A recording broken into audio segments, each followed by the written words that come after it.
Welcome to your next segment, which is your segment 1.4, where we try and understand Hofstede's cultural dimensions. Imagine a scenario. Dave's boss has promoted him, and has asked him to handle a huge global team. Now, Dave is extremely excited about handling this team of his. However, he's extremely nervous as well because Dave's team has got people from different nationalities.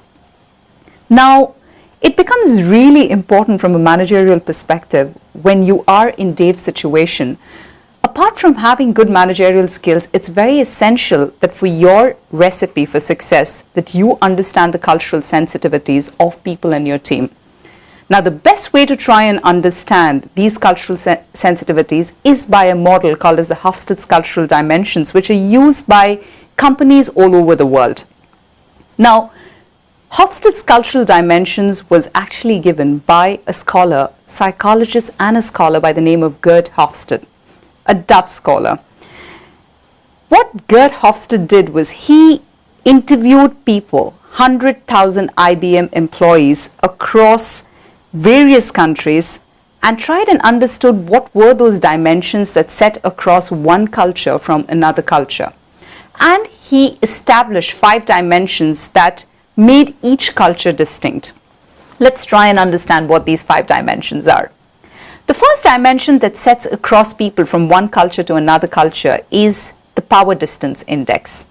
When we speak about power distance is the degree of inequality that exists and is accepted between people with and without power in a particular country. It's about the hierarchies that are there in a nation and how important are these hierarchies. For instance, Malaysia is one country which is very, very high on its power distance index. If you are a manager who is leading a team in a country like Malaysia, it becomes imperative for you to try and give directions and guidance to your team every time, because people in Malaysia are always look forward towards their leader to try and give them direction because they do not believe in taking actions themselves. Power distance index. Your second factor that tries and sets various cultures apart is the second aspect, which is individualism. Individualism is the strength of ties that people have with others within their particular culture. It's about how much do you care for the me. Countries that are very, very individualistic are those countries for whom three people are the most important people in their lives, and that is the I, me, and myself. Whereas collectivistic cultures are those cultures that believe in taking a team, a group, a family along with them whenever they make their decisions. Most countries, for instance, when it comes to countries like China and Japan, individualism is very low, collectivism is very high. These are countries where the HR culture of taking a team together is very, very important than having individual performances.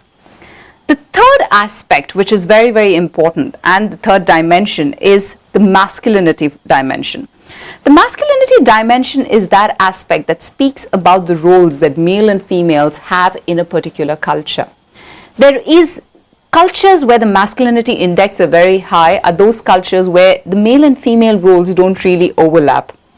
And everybody has a set role in society. I mean, these are the jobs that men do, these are the jobs that women do, and there is no overlap between these cultures. For instance, when it comes to China, China is one country where the masculinity index is extremely high.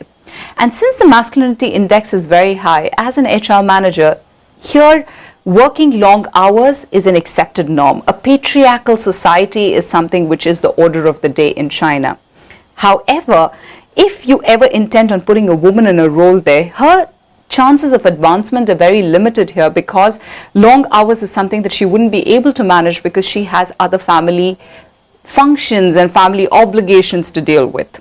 So this is the third aspect which is considered extremely important when it comes to Hofstede's cultural dimension, and that's masculinity versus femininity. We're going to continue Hofstede's cultural dimensions in the next unit, where we will be covering the other 2 dimensions, which is uncertainty avoidance and long-term orientation.